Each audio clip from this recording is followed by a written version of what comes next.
There you go, guys. Please Please Me. It was recorded on February 9th, 1964, and then it was broadcasted on February 23rd, 1964, for the third Ed Sullivan show, right after the Miami show on February 16th. Originally heard on Please Please Me, released in March 1963. It's their first real hit single. Apparently, it was released in America before Introducing the Beatles came out, and it didn't do much. And then it was released again when Introducing the Beatles came out, and I guess it sparked something, as Paul described on the Washington Coliseum show.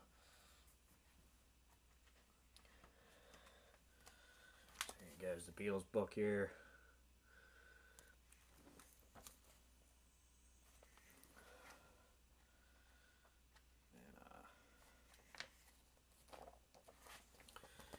Arrived at JFK Airport February 7th, 1964. Press conference at JFK Airport.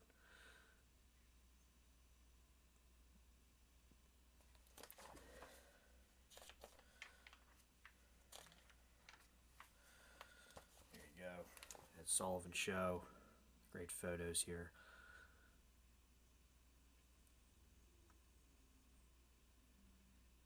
These photos were taken from different performances. I think one was February 9th. I know for sure the one up here on your left. And then the one over here with the curtains, I think was a February 23rd show. This is during a rehearsal, that photo, this photo as well. Paul showing Ed Sullivan the bass, the Beatle bass, that is. And then, let's see here. Got this Beatles magazine as well. These magazines are old, had them for a long time. The back. The Beatles saved the world from boredom. Must have been a boring world without the Beatles. I mean, in the music world, I guess so. There you go.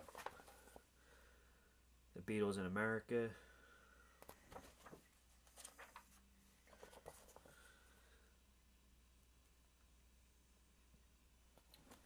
JFK Airport, February 7th, 1964. There you go. There's the Please Please Me album down there. There's Ed Sullivan.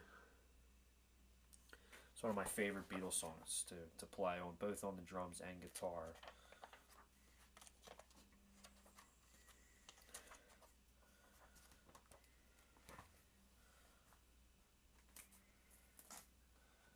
Here's the drum collection book. And talked about before, the Ringo Starr's compositions. Here we go, Beatles gear book. Go on my channel, Rockstars92. Check out some of the other videos I did about talking more in depth about the gear for this performance. Again, Ringo Starr using his Ludwig 20-inch Black Oyster Pearl drum kit in the which was the second 20-inch bass drum kit. And again, I mentioned this before. I found the picture, so I'm just going to say it while I'm here. The Beatles were now equipped with AC-100 Vox amps and AC-50s by Vox, playing a larger auditorium or theater like the CBS Studios in New York. So they went from the AC-30, AC-15s, AC-30s. Now they're starting to use AC.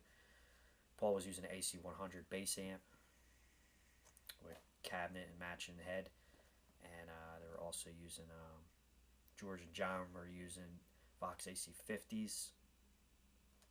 And I mentioned this before. This is a rare photo. I'll show you in a second here. But Rickenbacker sold a couple guitars to the Beatles, which I'll show you in a second. And the funny story was Rickenbacker tried getting Paul to purchase their latest bass model, which was a 4001S Rickenbacker, which you can see Paul McCartney used during the 1966 Revolver sessions at Abbey Road, and also during the Sgt. Pepper sessions. It was like a nice like red fire sunburst. And he also used that bass guitar on tour as a backup, but I don't think it was ever played live, but he did it. You can see it, which I'll show you in a second. You can see it on the side of the stage, I think, in some photos and even some of the footage that we have available. But it was never actually used live, but it was there as a backup. And he almost used it for the Ed Sullivan show, but from what I read, he just something about it. He just didn't want to. I guess he was just too attached to his '63 violin Hofner bass, and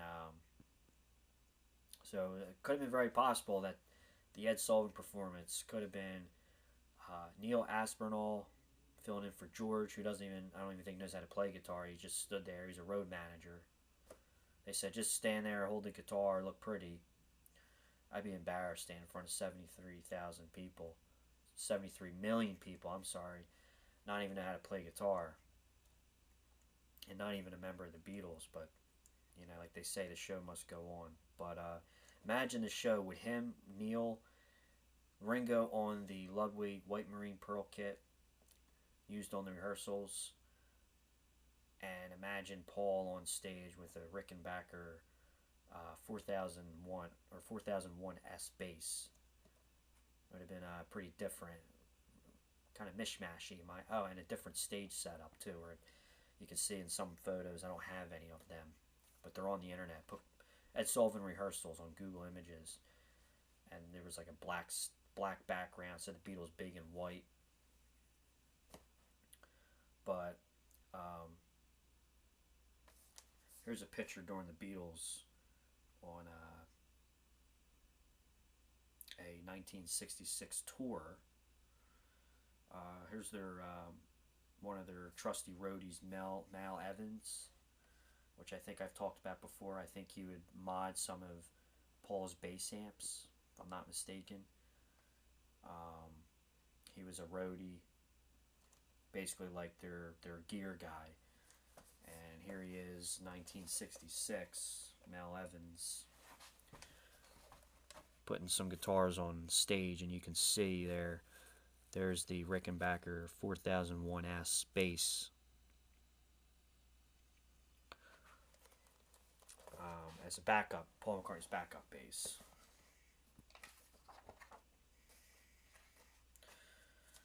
And again, like I mentioned,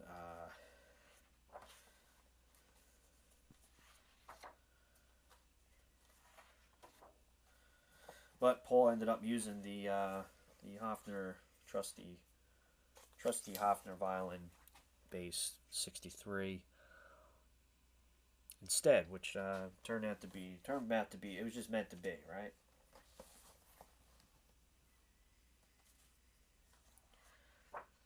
And then speaking of Rickenbacker, George Harrison was now equipped with he didn't use it to show, but he had it for the Miami rehearsals for the February 16th Ed Sullivan show, which we'll get to soon. Rickenbacker supplied him with a 1963 360 12-string electric guitar, which we all know, which we hear on tracks like Hard Day's Night. We started using it more on live performances, even on like Twist and Shout. And the funny thing is that this show, again, like I said, was broadcasted February 23rd. It was not recorded live, because how I know is that John Lennon in the footage was using his he was still using his first Rickenbacker 325, which was his first one with the Bigsby. But if you check him out on the Miami rehearsals and the show, on the February 16th show, he is in fact using his new Rickenbacker 325 in the stock black. And there they are in the Miami rehearsals, which we'll get more about the Miami show when we get there. But this was the guitar supposed to be used on the first Ed Sullivan show, February 9th, but it did not arrive in time. But it did arrive in time for the Miami show.